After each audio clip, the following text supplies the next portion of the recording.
What is up, team? Welcome back to the Red Storm Rapid Reaction Podcast. I'm Pat Kane, joined once again by my good friend Cole Adshaw. And St. John's just closed out 2023 with their last out-of-conference game with a nice victory over Hofstra, 84-79. I say nice. Maybe I should take that back. I'm sure some fans aren't too pleased with our performance, but I worry more about wins than I do about how we get them, Cole. What are your thoughts today? Yeah, I think what you've been saying was most importantly, get out of conference without any bad losses, right? So yeah, it did today look a little sketchy and ugly at times. Sure. Did we want to see them cover the 10-point spread? Absolutely. But at the end of the day, it was the last of their quote unquote bye games, the best of all their teams of sort of like lower tier by far. And at the end of the day, we walked away with a win. So can't complain. As long as that Michigan game holds up and doesn't end up as a Q3 to walk out of conference slate with no bad losses, then I think that's a good thing. Is that a possibility? Is it creeping up towards that I think right now it's like 69, and I think 75 would be a Q3. Okay, all right. Fingers crossed there. Go Wolverines, I guess. Yeah, give credit to Hofstra. They were a scrappy bunch who hit some nice shots, had some good shot makers, played a nice, interesting style. I thought it was a fun game to watch, knowing now that we won it. Obviously, if we weren't able to hold on, I'd have a different thought there. But credit to them. Had some shot makers, had some athletes. Yes, St. John's could have done a better job defending them. Our press today didn't seem to create the turnovers that you'd like to see. And when a team can handle that pressure and not quite turn it over and able to get the spots on the floor and turn your pressure against you like Hofstra was today, we saw how they could get some threes and stay in a game we really, although seemingly had control the whole time, never were quite able to put away and get comfortable. But a good test, a good lesson to learn in a win. You know, you can't sleep on teams. Got to stay focused through the first whole 40 minutes, and St. John's didn't quite do that tonight. But they're down a starter, and it was good to see Lewis in Ledlam's absence help on the boards and be aggressive. Was a little bit erratic at times, but overall I thought he was a good positive today and certainly a fun player to watch. Yeah, it was. I think he struggled a little bit from the field, shooting 2 for 10, but salvaged that, shooting 7 for 8 from the line, finished with 12 points, like you said, 10 rebounds. So without Chris Ledlam, he really filled the hole attacking the glass. And I really like his explosiveness. Obviously, this is starting to be our first time to really see him in extended minutes outside of the UConn game and the Holy Cross game earlier. But his ability to get off the ground and get up and attack rebounds is awesome. Obviously, he almost put Dobar on a poster on that dunk attempt that he just barely missed. But yeah, I really like his explosiveness. And obviously, tip of the cap to Dennis Jenkins, who I thought played a really tremendous game. I know we've been critical of him at times, that he's had too high of a assisted turnover margin earlier in the season. He's really cut down on his turnovers over the last 4 games. Really seemed to focus more on shot selection today. Didn't really take stuff too much that was out of rhythm of the offense. Finished shooting 8 for 16, 8 assists, 9 rebounds. I thought he had a great game all around today. Yeah, Lewis is bouncy. You got that right. He reminds you of just seemingly growing right into his natural, fully grown body and realizing how athletic he is. And he's all over the court, covers so much ground for a guy his size, and a real difference maker for our energy and our athleticism and our full court defense. Dennis did have a nice overall game today, really helped out on the boards, got to the rim better today than he has in most games so far. A few of the shots that he took from deep were late shot clock situations where he kind of had to put one up. I thought he did have a much more concerted effort in terms of getting good looks, although there were still a few occasions where I thought he missed some guys, but 8 assists, no turnovers.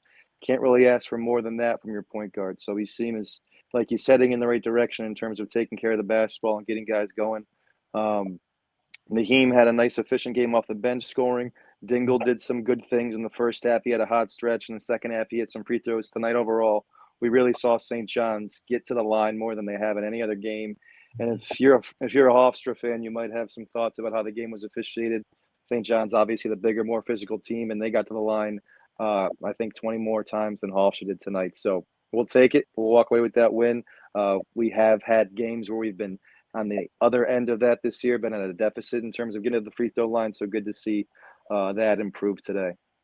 I was going to say, I think today's probably the first game all season that we can't say Joel Soriano was our MVP, so we can't criticize him too much. He still finished with 14 points, only 4 rebounds.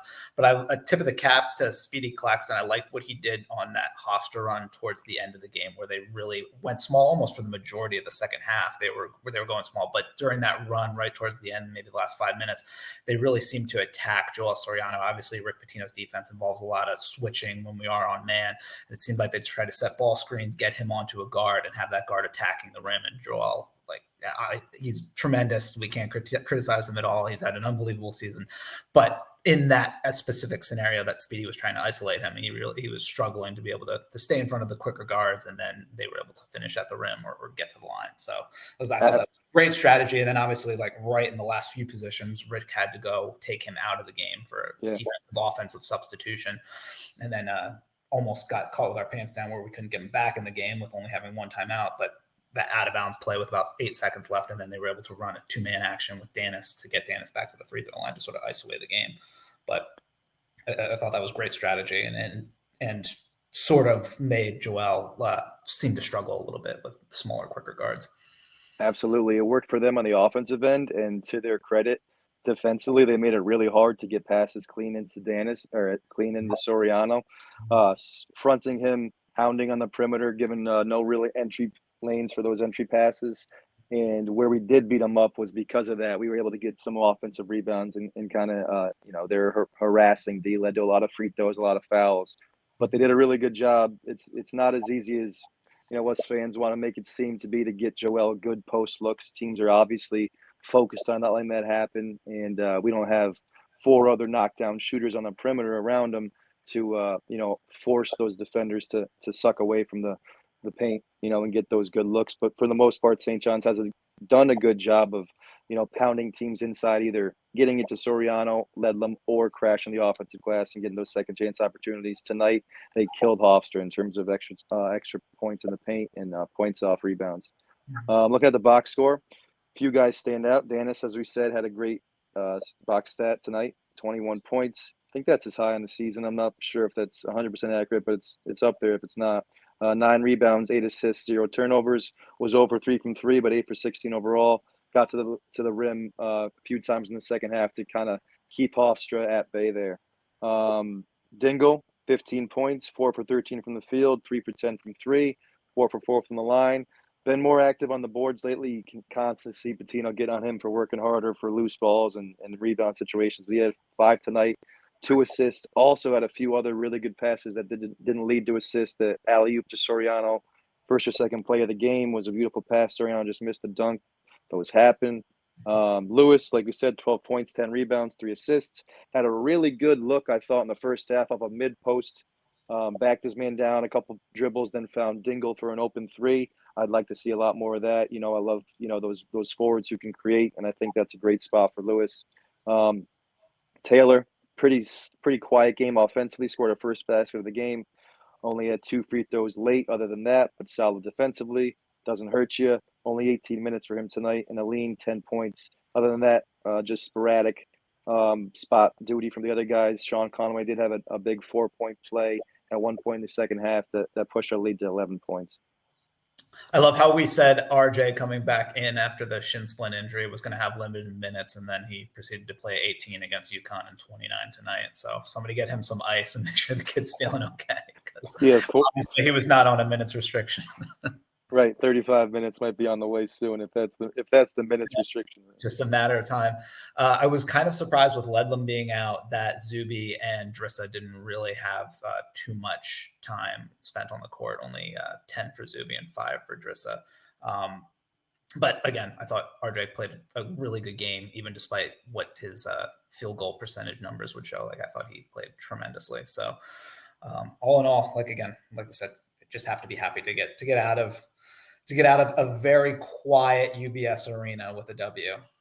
Oh yeah, seemed like the attendance looked pretty good relatively on the television from what they showed, but sounded super quiet. So yeah, the few times it got loud, it seemed like when Hofstra was making a move, you could hear the Hofstra fans get going. So I don't know what the split was there, and I'm sure Rick Pitino would prefer we had more of a home court advantage. I know we get that at Carnesec Arena, but it's just, it's not the atmosphere that he's looking for at a big time college basketball. So he's looking for different ways to do that. We'll see next year with more of a Garden games if there's any other Barclays or UBS games as well. Is he going to get testy like he did with the Barclays Center? Yeah, he did get pretty testy there. Yeah. Let's look at some team comparison stats. Pretty even in a few things. If you look at points in the paint, about even. Free throws, that's where the big discrepancy was in our favor. We were 25 for 31. Hofstra was only 3 for 7. So we took 24 more free throws than Hofstra did, made 22 more free throws than Hofstra did. We also had a 23-6 second chance point advantage. So between second chance points and free throws, we dominated them. Where they had the advantages from the three-point line, they had 12 for 28 for 43%. We were 7 for 21, 33%. Not an awful night for us shooting-wise, but 12 made threes at 43% is pretty porous and can lead to teams hanging in like we saw Hofstra do tonight. 43% from the field, not great. 48% from the field for Hofstra, also not great on our end, giving up that much. 15 assists, pretty good. Overall, St. John's got the better of Hofstra. If they were the better team, they got the win. But, some things to shore up heading into our second or our third game on the Big East schedule against Butler Tuesday night. Absolutely. Yeah. Yeah, I think obviously we know what a tremendous offensive rebounding team we are, and to see us get 15 boards even without Ledlam on the offensive glass is solid. I think Rick would still gripe, even though we did obviously out rebound them by a significant margin on the offensive glass. Rick would probably still complain about the 7 that we did give up. I think Silas Sunday had 3 on his own early in the beginning of the game. Sort of, again, we mentioned Speedy kind of went small in the second half, but I thought Sunday gave them some strong minutes early in the game, and a lot of offensive rebounds early in his early minutes. So I am curious to see, or I'd be curious to know what coach thinks as far as why we continue to struggle defensive rebounding. Obviously, today might not be the best example of that without Ledlam, who's one of our better rebounders, but to see, especially after the UConn game where Samson Johnson really thrived, even without Donovan Clingan, it's curious to see other teams' centers continue to do such a good job on the offensive glass. But and there was that one play in the second half. We played really good defense, forced the end of the shot clock heave. Ended up being an offensive rebound and an and one for them on that particular sequence, and Coach Pitino was none too pleased. You play good defense like that for 30 seconds, and you let them scramble their way into 3 points. It's a backbreaking play. I think that was Jordan Dingle. He immediately jumped in. It was, and Dingle was the man down there. Although he was kind of up against it, there was 2 guys crashing, and he wasn't able to come up with it. We do have Pasha's return on Tuesday back to Carnesec Arena. I wonder what the reception will be. I think it should be positive for him. Yeah.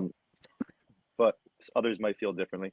During the game, before the ball goes up in the air, then he gets booed unmercifully as soon as the game. It probably will play out like. I wonder if I was surprised we didn't see any of that matchup zone tonight that we saw against UConn, especially with their ability to get Soriano on the perimeter and take advantage. I wonder if we'll see some of that against Posh and Butler. If Ledlam's out too, it could be interesting to see how we match up there.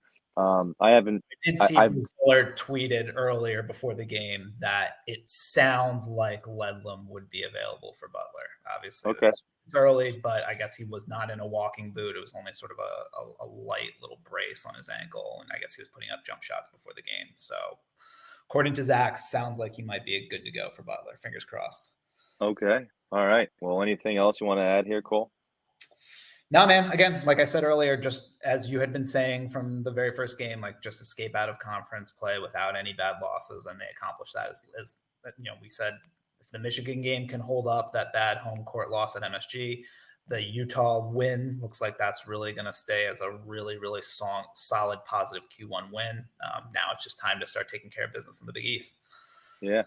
Start putting our stamp on this season in the Big East play, working our way up to the top half of the standings, see if we can surprise some teams, getting that top 3 maybe, put a scare in some teams come March, because that guy on the sidelines we got is known to pull a rabbit out of a hat once or twice. So let's see if we can continue to improve, continue to get more continuity on the offensive end, more structure on the defensive end, and make progress Tuesday night against Butler. Happy New Year to everyone that follows, everyone that likes, that subscribes. Me and Cole are very appreciative of all the support we get, all the commentary we get, all the interactions on Twitter or on YouTube. It's great, so please continue to do that. For Rob Thomas, this has been Pat Kane. That's Cole Latshaw, the Red Storm Rap Reaction Podcast. Peace.